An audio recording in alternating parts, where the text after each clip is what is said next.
Hi, everybody. I hope it's not too hot down in Nashville. If there's anybody there, it's getting pretty hot up here. Unfortunately, we don't have enough rain yet. And I guess I think in Ohio they're suffering a thunderstorm at the moment. If you're looking at the golf course down there, where there is a game going on. I hope everybody is okay and still involved with being careful, no matter whether you had 2 shots or 1 shot. Being a little bit careful in relationship to COVID is very, very wise, I believe, and helpful to others as well. We have a couple of questions here. I think what I'll try to do is just because of some of these questions we're involved with some of the CDs that we had relating to the seminars. Perhaps we can dive in. This one from Lee Martin. How much difference does it make whether we're genuinely being ourselves, however possible that may be? Not sure what that means, Lee, but anyway, nonetheless, I'm assuming that means a projected self, whatever that means, or being a composite of ourselves plus whoever else is in us at the time. Either way, we're still not free. That last statement is, well, it's all interesting. Not too far outside of what I've been talking about for the last while. And I prefer, maybe this might be one way of looking at it. It's not about being free. I know this word is tossed around like crazy all over the place. Are you free? Blah, blah, blah, blah, blah. No. There's so much misunderstanding. Look, we all have a dilemma. We have an ego center. I don't care if you think you're the most spiritual person in the world, you still have an ego center. Because when you're living your daily life, you use a formula, a form, a way of doing your daily life. This way of doing that each one of us has in their own way is considered an ego center because it's, in each person's view, it is considered the right way to be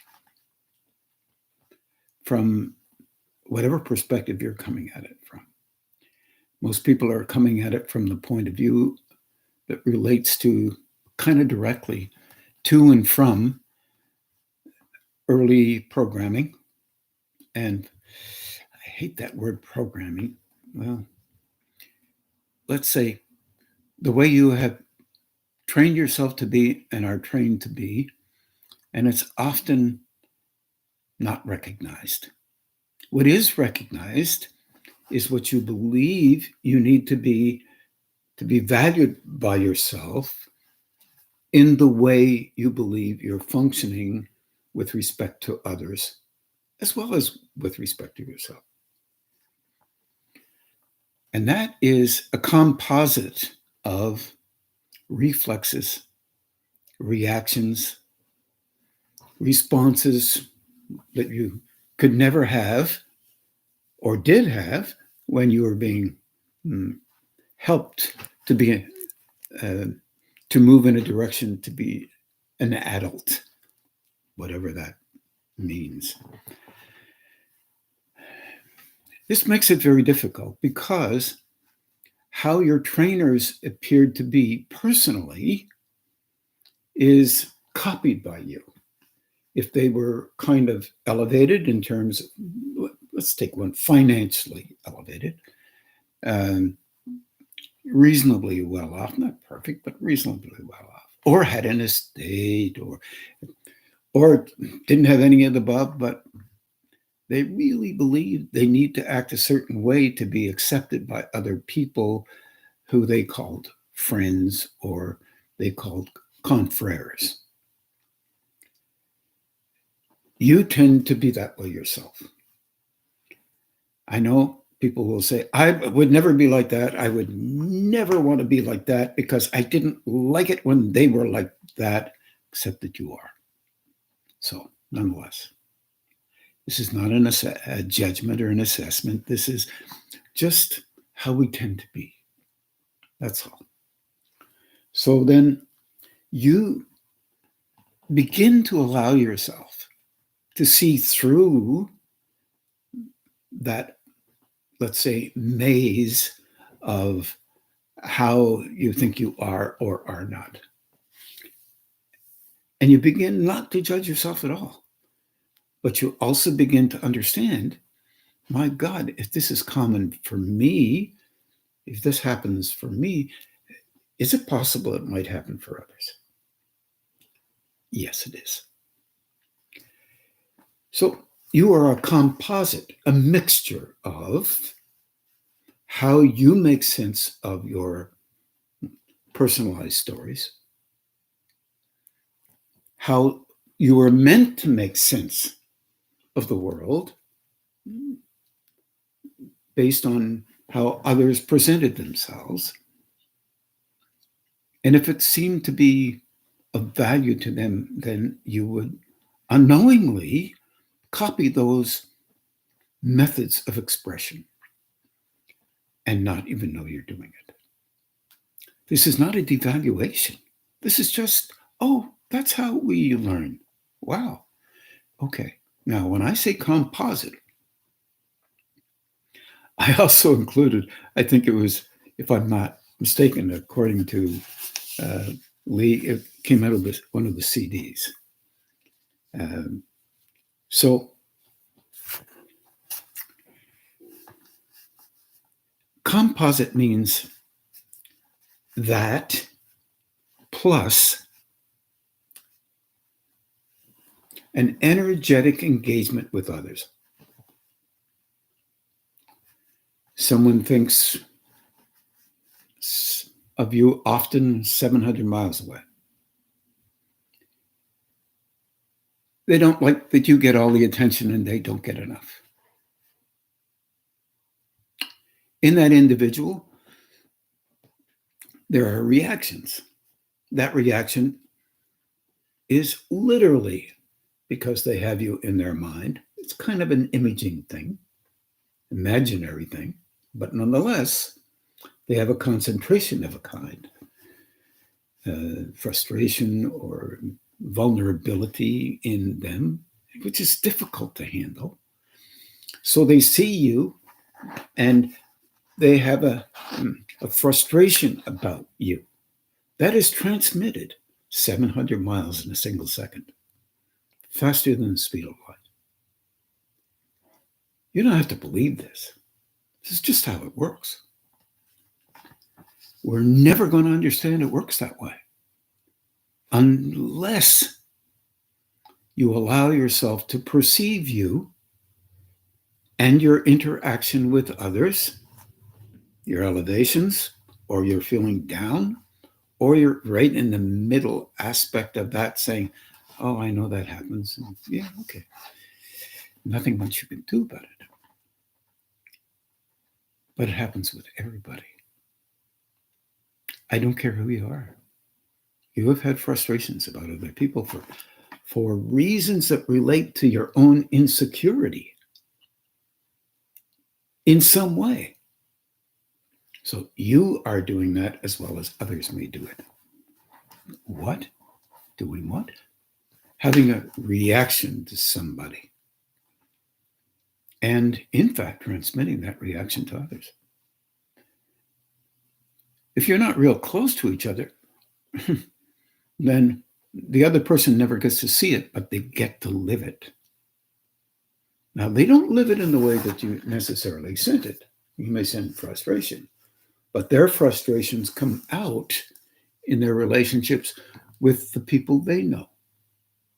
Sometimes reflexively, and they don't even know or understand why they reacted that way.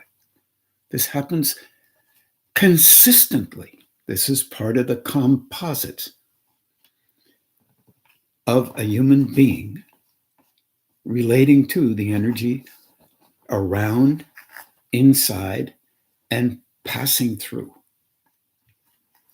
Once again, if you don't perceive this, you just act naturally, reflexively with others, and then you seek to justify why you're reacting that way. This is part of the composite of a human being. We are vulnerable, very porous, and we have limited knowledge of how we're functioning because we're usually protecting how we function based on how we think or believe we need to do or respond to, how we assess others and how they are. And usually we miss the mark. We miss the mark in terms of our assessment, because our assessments are based on self-protection of images that we naturally have. This is not negative. There's no negation in this. It's just reality in it.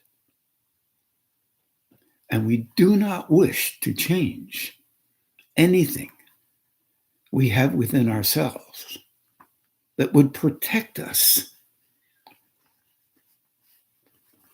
from, let's say, a different view from our perspective of ourselves. A different view from our perspective of ourselves. In other words, we protect our own self-images. And we don't half the time know what those images are.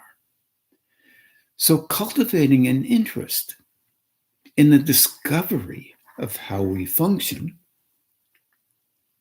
is interesting, but also helpful, kind of an observing thing. Now, we don't live in caves, so we can't go to a place where no one exists other than ourselves. And so we can't blame anybody for anything. But we do live in an environment that can nurture, at least to some degree. No one gets this perfectly. To some degree, that you are acting in a manner that if you had a few thoughts, you would not like somebody else to act the same way as you're acting. You would not like that to happen. But you do this because somehow it makes you feel valued in some way. It keeps the shape of the images that protrude enough within and from us so that we can notice that we must be right or valuable, another way of saying right, because we think this way or that way. And some of this has to continue because it supports a sense of worth that is not a negative sense of worth, but a sense of worth around the images that we have cultivated for the last 40, 50, 60, 70 years, 30 years, 28 years, whatever it is. I don't care. It just doesn't matter.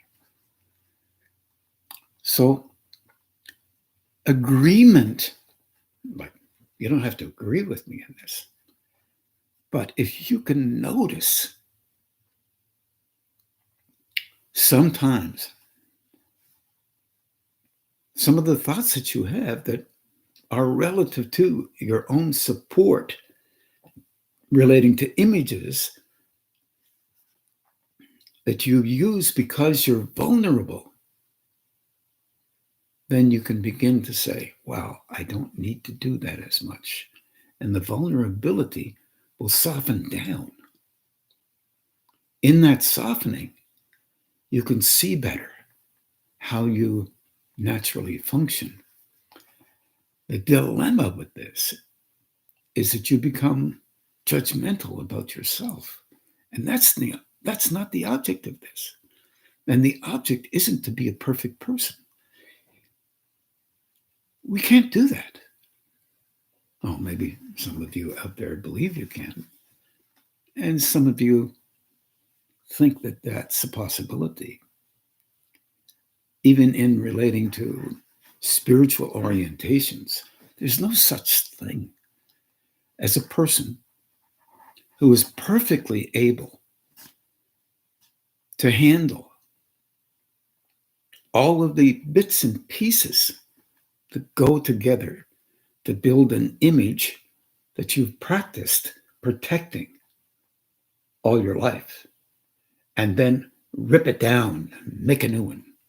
It doesn't work like that. You try to soften down, to understand yourself better. And then sometimes you're even able not to have this reflex in you that comes from another. Actually, it's there, but it comes in and you don't agree with it, and you try your best not to do it. But it gets biased because it's biased. It gets by us. No offense. Sorry about that. Because we're biased about the value we place on the images that we've constructed. These images are not negative images. These are just images that we get to believe in overly strongly. And it makes us feel bad about ourselves if we actually think about them and realize that we would not honestly like that to be noticed by anybody if we're really engaging with them in a not so nice manner. So we hide from how we engage with others sometimes because they're reactive, because we're feeling vulnerable, because we have an elevated sense of value. This happens in life. Or we put ourselves down. So we practice being the best put downer. And we don't even know we're doing that, so that we can show ourselves this is maybe not as necessary as what we believe.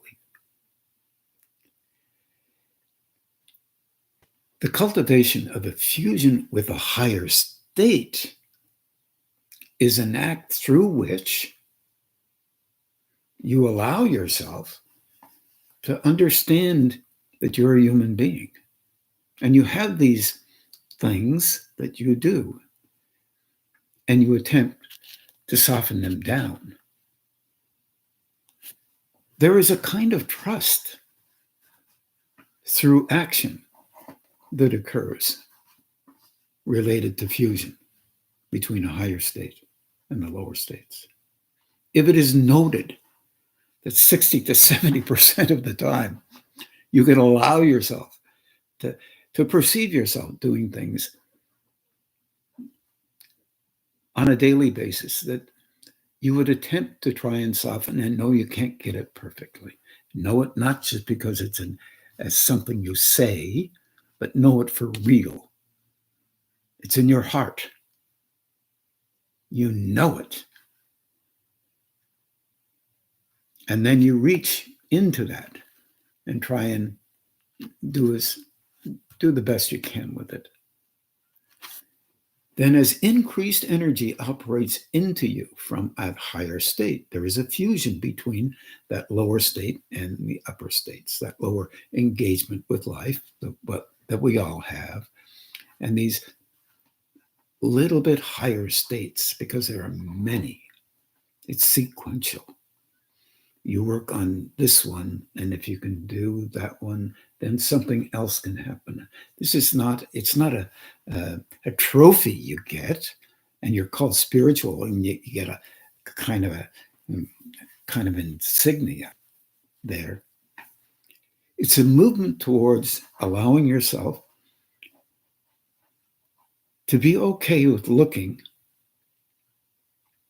and trying to understand in an area that is vulnerable, just a little bit vulnerable to you. And when you see these things, you don't run to judge them, or you don't run to hide from them. You say, this one is there, and maybe I can soften it down a little bit, but I don't want to miss it. I want to make sure that when it's there, I want to see it, even if it makes me feel awkward, vulnerable, and frustrated with myself. Those kinds of things. You don't tell anybody about this. That's where the silence of the East was very important in the old traditions, very old traditions, by the way, not so much as they used to be currently, but there are those who still do that.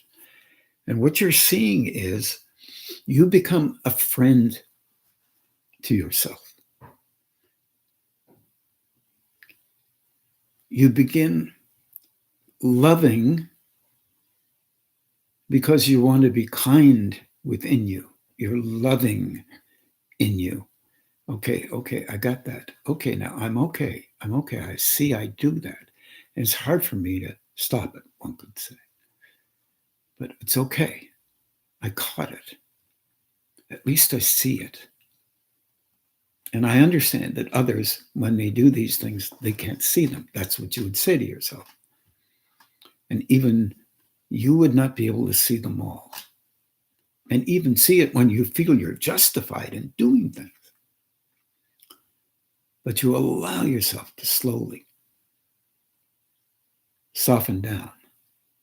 It's not pretending, it's seeing and acknowledging and learning how to respect the fact that you are a human being. You're not something that has to build something that's false. You're a human being. And that makes you a person that you can care for on these planes. And a person who is attempting to soften down their reactive responses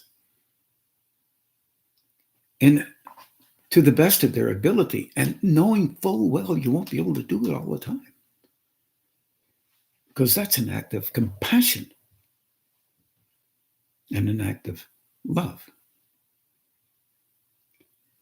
And allowing yourself to see that in yourself, maybe you can start to be compassionate for other people. Because remember, you're going to be assessing them from a perspective that is not theirs.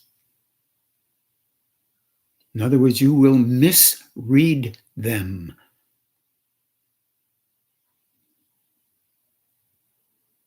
Later on, that higher state will allow you to perceive them as they are by having them inside of you.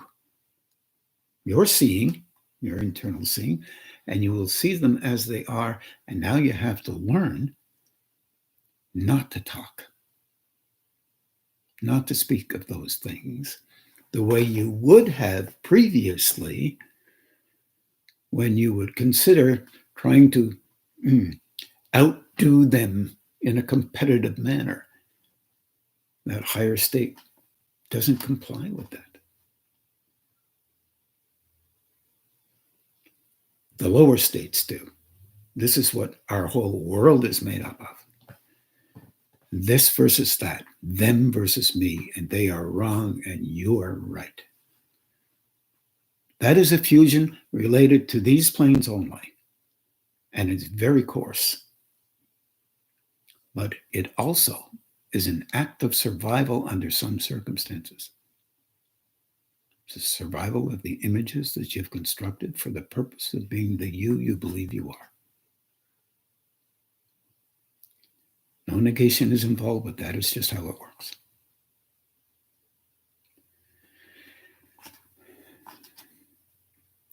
So to go into a place where little by little, small increments of development, of honesty within yourself can occur. It's not about being honest with an image you have. It's being about honest with, okay, that's part of the image I have.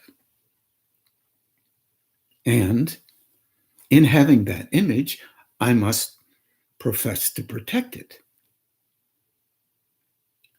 No one has a perfect image, guaranteed.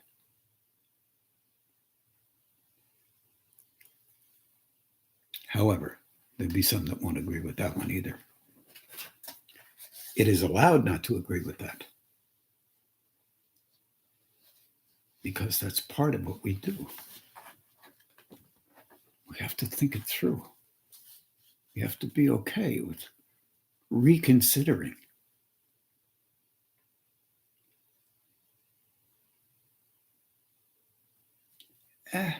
That one's difficult. Once you hit on an idea that other people agree with, it makes it very hard to reconsider, because it builds the egocentric images up beyond where they need to be, because each and every individual must function in the world in some kind of balanced manner. Balance, God only knows what that is for you. You find out what it is for you. Then see if you agree with it. Are you respectful with other people as long as it doesn't injure your image? Interesting thought. Maybe part of your image is being disrespectful to other people. So you can project your own image out there so that you can attempt to make it superior to other images. That's this conversion principle of self-importance. It's out there, and it's in everybody. Our dilemma is trying to allow it to soften down so that those other states can engage with us, because it knows then that you will be respectful with more flow, more energy, more knowledge of how another is, not only related to the belief system you already have, but through the nurturing of a broadening within the mind, within the emotions, within the physical awareness that we already have, whatever that may be. When I say physical, I'm often talking about beyond the physical, because it still has its physical. You have a strong reaction to something, it shows up strongly physical. Your thoughts, if you have extreme thoughts about what you know must be true, it shows up physically. A mental aspect of the physical form. Energetic in nature. Carol then moves into, Carol Merton then moves into an idea, if I can find it, where she talks about on a Thursday night, if I heard you right, you said the brow acts as a stabilizer of centers. Does that mean in the physical plane, does it help our personality adapt to development? What can we do to assist stabilization? Well, I've been talking about assisting stabilization with respect to Lee's question, because our reactive responses are not always stable. But our observations of how we function as time goes on becomes a stabilizing inquiry. The brow center, literally, is initially stimulated by the root, the gonad, and the solar plexus. And if you look at some Eastern orientations, and an aspect of the heart center, which relates to sympathizing with others in terms of deeply understanding them, close to a compassion-like thing. Very valuable in terms of understanding the principles of energetic development internally. As you all know, the physical system is set up to be a sensor. The emotional system is set up to be sensory. It brings in information, comes up through the body into the brain through neurons that are really tremendous. Just read a little bit about that stuff. And then the brain that holds information based on how you think things should be, belief system, and you regurgitate somehow, automatically, reflexively, through the mouth, in the mind, in the brain, and emotionally, reflexively, physically. So the ability to broaden out past what you have been trained to think like, believe like, understand like, and anticipate like is something that the brow center is a part of. However, the personality very much is involved with how you address things based on how you've learned to address things. Everybody has a different option, a different angle. Often there are similarities to these ideas and angles, but nonetheless, they're most often highly personalized, as you can anticipate if you consider your own engagement with life. So right there, if the brow center deepens and gets stronger past the stimulation that the root gonad and solar plexus has given it, it moves into a stage where energy or ideas are sent back down into the heart, the solar plexus, the gonad center, the root center, and whatever that means in terms of your personal development, not only from this lifetime, but other lifetimes as well. A composite of something beyond what you are currently. Because you can have reactions that engage with other lifetimes, and you would never know the difference because we're not trained to see that.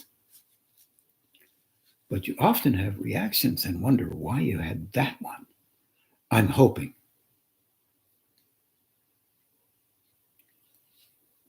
Because as a broadening mental being, emotional being, physical being, stimulated by perhaps a brow center that came on or a throat center that came on more than, or a heart center that came on more than, yes, a crown too, don't leave them anywhere, than the lower centers originally were stimulating you, means that you have a different perspective than you originally had, but your personality may not allow that to be true. Because you may think that you must protect how you thought before, because it gives you a higher grade in your engagement with life, proposed higher grade relative to how you think. Ultimately, the grade disappears because the purpose is not about a grade. Purpose is about engaging with a broader perspective, an understanding deeper, more compassionate, and more understanding.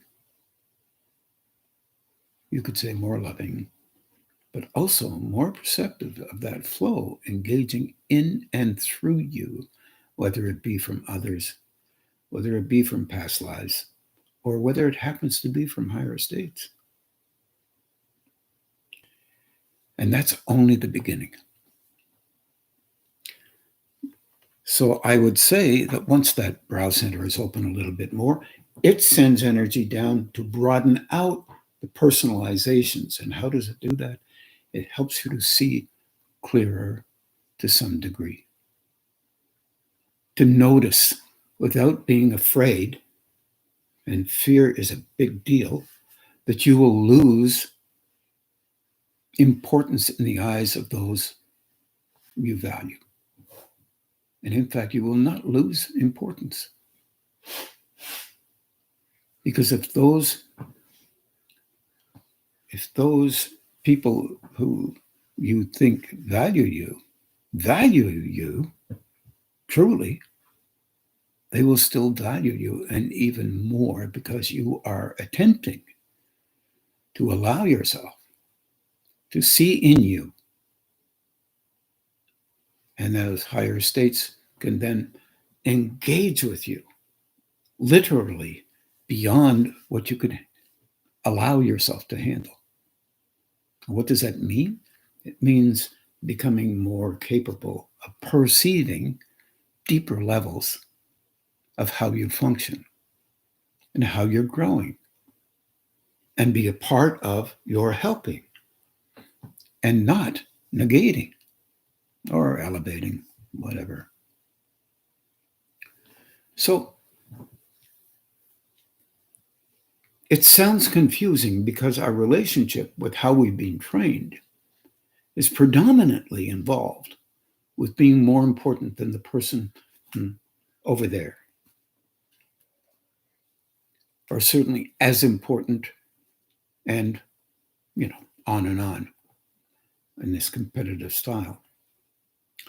This competitive style often has been helpful to us in wars, in running a race, and engaging in sports. But it doesn't mean hurting another person, because if they're not able to play in a game, like sometimes hockey is, where somebody charges another person to put them out of the game because they're just too darn good, and if they're still in the game, the other team's going to win. This devalues the person who's doing the charging.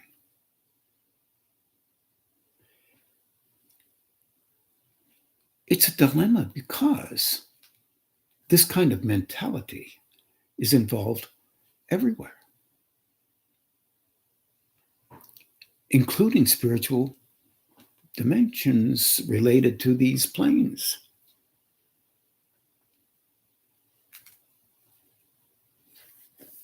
There are rules and regulations of everything, according to how life should be, and how people who are this way or that way are like that or like this. And that's the way we've learned to try and attempt to help ourselves in our world. And it has been helpful to some degree. But also, it has not been helpful to some degree. There's no perfect system, but we do the best we can. So in spiritual growth, you do the best you can. I'll give you a suggestion. If you truly begin to grow, it'll be noticed by others who you can't perceive as spiritual until you become more willing to allow yourself to internally grow. And then it begins a slow development of helping you to know where they are in their growing orientation, their personality, ability or inability becomes less relevant. Their ability to handle an inner truths, and inner propositions about being engaged with flow.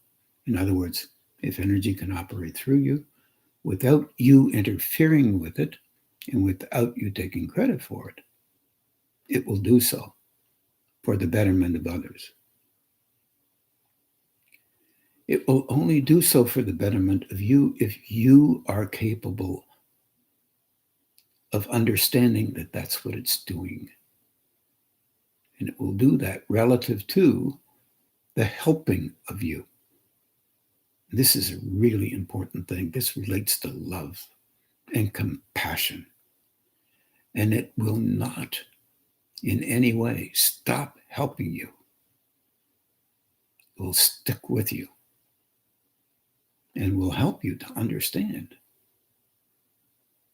deeper and deeper things. Then you have to learn how to be quieter. And that will be difficult because that's not in our planes.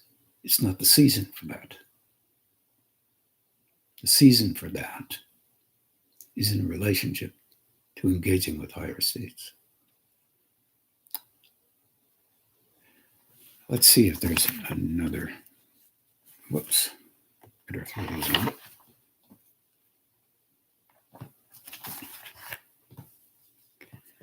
I'm just checking to see if I've left anything out with respect to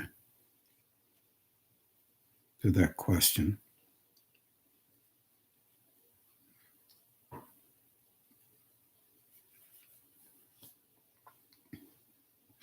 Oh, also, she asks, I'm not sure what stabilization means and if it has to do with fusion. Every level of development has a place where you move to become more stable. Stable meaning to be comfortable with conclusions that you come up with about how you're functioning, and in those conclusions you become relatively okay inside, slowly being all right with not being perfect, or having your previous ideas extremely valuable, more valuable than anybody else's. I think this is very difficult for people who believe themselves to be extremely intelligent. I think that intelligence is also very protective of its core belief, because it's really afraid that it may not be intelligent with respect to everything, and nobody is. So intelligence has to do with being okay with a deeper level of understanding. And once you have a deeper level of understanding, you begin to realize how similar we all are. Not the same, but similar, relative to things like how we make up our minds about this being valued, that being valued, this not being valued, all the rest of it. And the need, desperate need that we have, actually in a kind of a strange way, to be helpful. And that includes being helpful to yourself to maintain the images that you already have. That includes that. That's being helpful to you. It's a coarser level of being helpful. It includes you having the only idea that might be valuable. It's a coarser level. There are options, all kinds of them. And some of them will some of the ones that you have will work for most people, but they will not work for everybody. So you don't negate that person or negate yourself, because that would be part of the fear that you would be negated if you weren't considered to be very bright. This makes it very difficult. Our biggest dilemma, I think, and it sounds so weird to say it out loud, is being honest with ourselves, never mind anybody else. And we are held against being honest with ourselves by the necessary protection of images that we've constructed so that we feel kind of, I'll use Carol's word if I can, stabilized. So stabilization, in the way that I was using it, means as you grow, you'll feel uncomfortable, and uncomfortable for sure, because you're seeing things that you couldn't see before. And then slowly you'll become more at peace with the recognition that that is truly valuable under some circumstances, but in others, it's not. And there's stabilization that occurs. And then as you're being honest with yourself and you're not beating yourself up or trying to figure yourself out all the time, you'll see it. There's enough moments in a day. It'll show up as your awareness increases, only for the reason that it teaches you not to interfere with energy flowing through you for the purpose of helping another. Meaning, you don't interfere with it by saying, oh, am I ever great because I'm transmitting energy to help them, and you take credit for everything. It's not real. Can you do that? And I have to say, yes, you can learn how to do that. But oh my gosh, you already surely have figured out that you don't know everything. At least some of us have. And so therefore, why would you want to impose on another person energy that might not be helpful to them?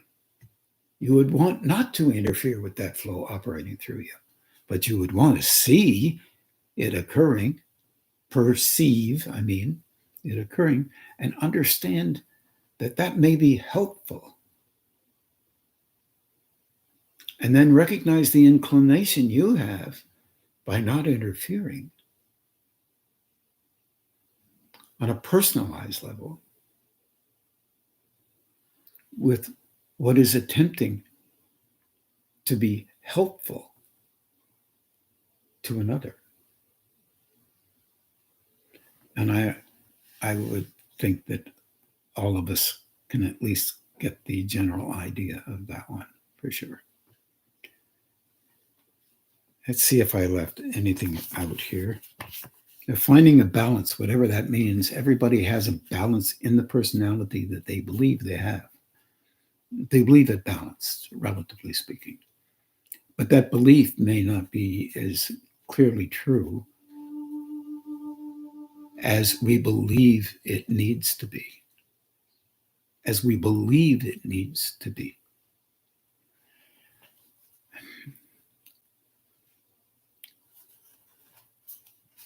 cultivating an internal recognition of these things is really helpful to you in your particular development. No one with any ability at all, or links or fused interactions with higher states, will judge you as you're engaging with understanding you better. No one. Others who do not understand that interaction, are not aware of that interaction, will judge you. That's the nature of what they believe they have to do to maintain their relationship with how they are. That is not stable. It takes a tremendous amount of will to maintain that particular position. In fact, even that, from a higher state orientation, is related to a concentration of will, which ultimately, at some other time, may be helpful to them. Nothing is thrown out.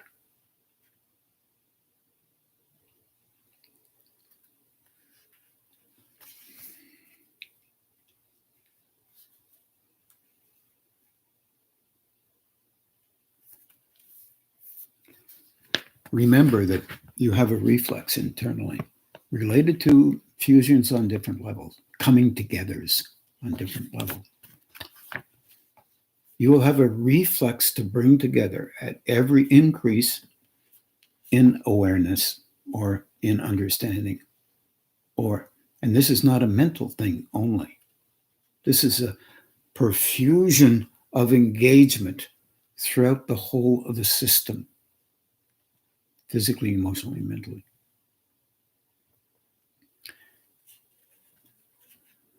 When you have that reflex, you have it to begin to find a relatively balanced state or some form of stabilization.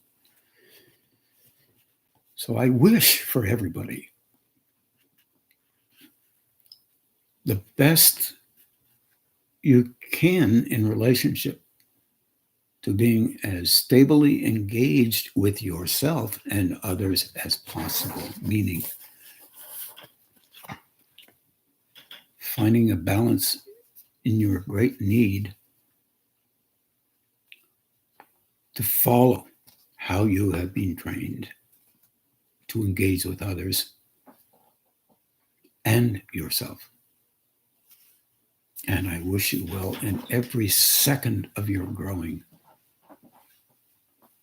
And now we're going to try and do some meditation. Take care of yourselves, please. We'll talk later.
And now we'll just begin to do the balancing and grounding on your own. Take care. Have a good evening.